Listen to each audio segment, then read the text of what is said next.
Family is one of the weirdest ones because, like I said, like earlier, when I hang out with my white family, it's like one of my auntie calls me LJB, which is Latino Justin Bieber.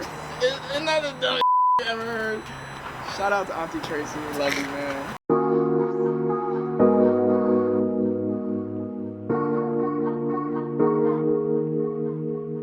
Welcome to the Tea On. Yeah, we're doing this during the sunset because we're light skinned. So today I have none other than my very good pal JeffWahlbrg with us. Do you want to introduce yourself? Yeah, hi, I'm Jeff, and I've known her since like 6th grade. It's crazy. That's disgusting. Look how pretty that is right now. Oh yeah, I wish you guys could see the sunset. Not gonna turn the camera. Remember that video? Y'all should really see what I'm seeing right now. I wish you guys could see the sunset. Oh, it's a good one. Anyway, yeah, we're in sunny California, and I thought it was a better time than no other to talk about being biracial, because we are both mixed.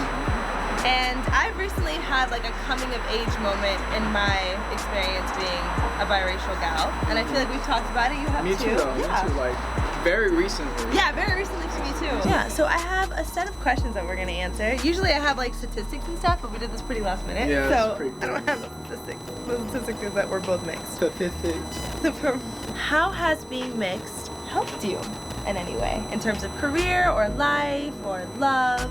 It's definitely helped me. I mean, career-wise for sure, because I'm an actor and I get to go out for the Latino roles and the white roles too. Yeah. But that's a whole nother conversation in itself. So maybe that's the answer to the next question. Right. We get right into the next one because it's like I feel like I'm in this weird like gray area, and I've talked to a lot of my other like mixed friends about this, and they all like know exactly what I'm talking about. It's like I feel like I'm not white enough for like white roles, and I'm not Latino enough for Latino roles. Yeah. And it's not only roles. I mean, that's just like in life. Period. People want to label you always, and people want to put you in a box, and if they can't, it just like makes them mad. Like it's just not mad, but it just like frustrates them that they can't, You know, these people, I go hang out with my white family, I'm the Latino kid, I hang out with my Latino family, I'm the white boy, it's like, yo, like, what is this? What are y'all trying to do You're to me? Too much for both sides, It's weird, it's so weird. Definitely, that would be my complaint as far as how it's held me back, is that, like, back in high school, I wanted to join the SEP team, and I remember talking about it, and people being like, but that's for black girls, and I was like, but I'm... Wait, they said that to you? Yeah, people would say that to me. Wait, where? Like, several people. In high school? Yeah. Yeah, I know. I've gotten the "you're not black enough" a lot, so that's been a thing. And obviously, I've gotten the "you're not white enough." How it's helped me, though, I would say obviously colorism is a thing. So the fact that I'm lighter skinned, I absolutely recognize the privilege that I've had in terms of being black. That so of course I know that I've had it a lot easier than a lot of black girls have, which is awful. And that gets me into another thing, which is like being white passing.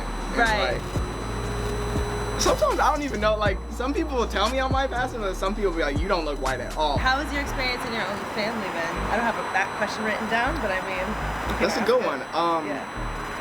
Family is one of the weirdest ones because, like I said, like, earlier, when I hang out with my white family, it's like, one of my auntie calls me LJB, which is Latino Justin Bieber.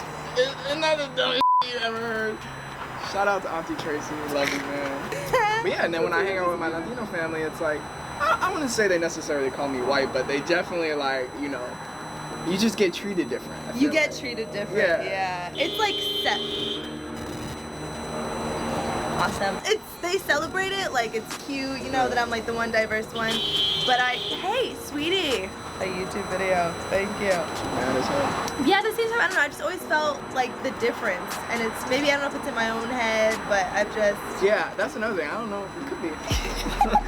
we could be making this shit up.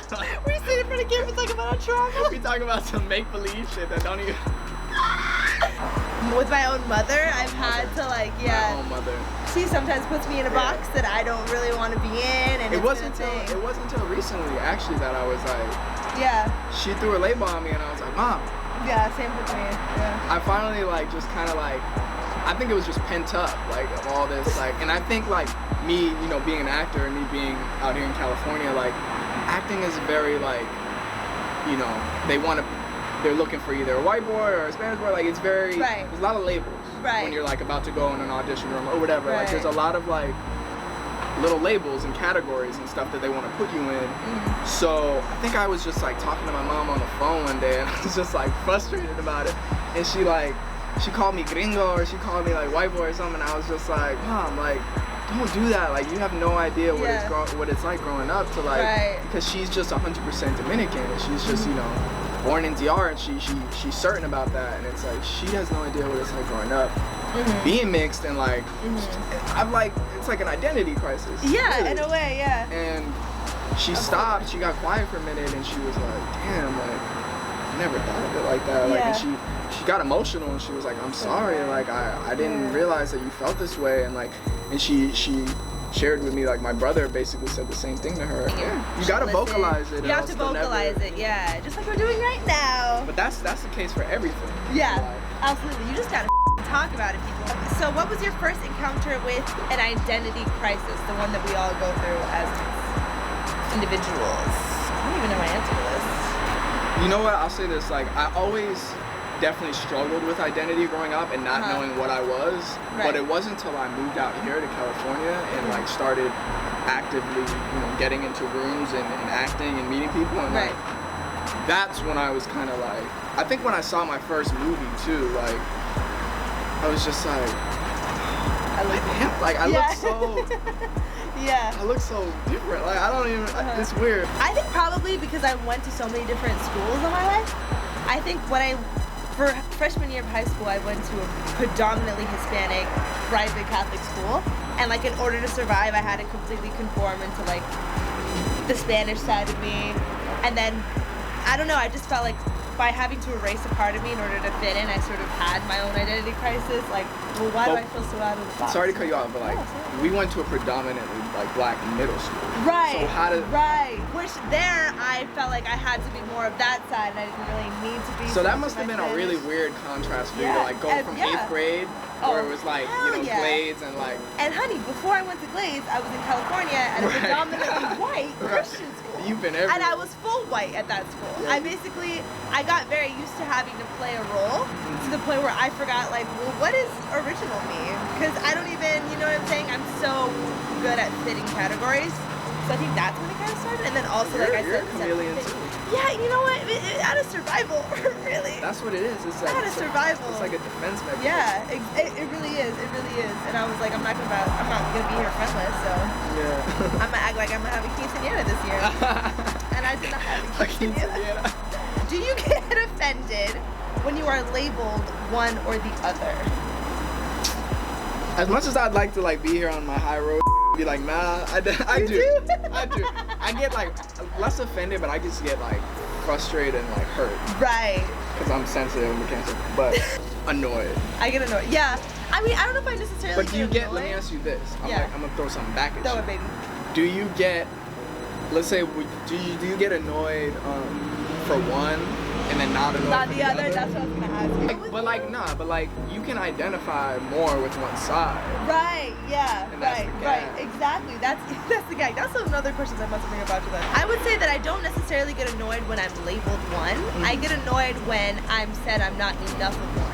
For sure. You know That's well said. Like, if they tell me I'm not black enough, then I get pissed the hell off. But if someone calls me black, I'm like, okay, if someone calls me Spanish. Because in reality, I feel like I am. Facts. No, you took the words out of my head. That's what I've been trying to figure out this whole time, and you just kind of did. Yeah. That's a good. Exactly, because at the end of the day, I am black, and I am Spanish, you know, I am European. But to say that I'm not one because of the other, that's when I get like, well, who asked you? You know what I mean? So yeah, so same thing with you then. So do you feel like you are able, like if you're in a place, you can identify as white without having to mention the Hispanic, or do you feel like they need to always be coupled together? Ask that question. Like if I were to say that I'm black right now, is that okay to say, or do I have to say I'm also da-da-da? Or like, can you identify with one at a time? Yeah, I definitely do. Yeah, me too. It's been multiple times where I've been like, I'm Dominican. You know, I think it really just depends on the situation and like, you know, who I'm talking to and like what point I'm trying to get across. I will say this: there's never a moment where I'm like, oh, I'm white. It's never a moment where I'm like, yeah, I'm white. Like I never This never come out my mouth. See, that's what comes to what you identify more with. Yeah. So I guess growing up in Miami and South Florida definitely had a big part in that, and just like there's just such an intense Caribbean influence there that I just have a connection to, because I spent most of my life there.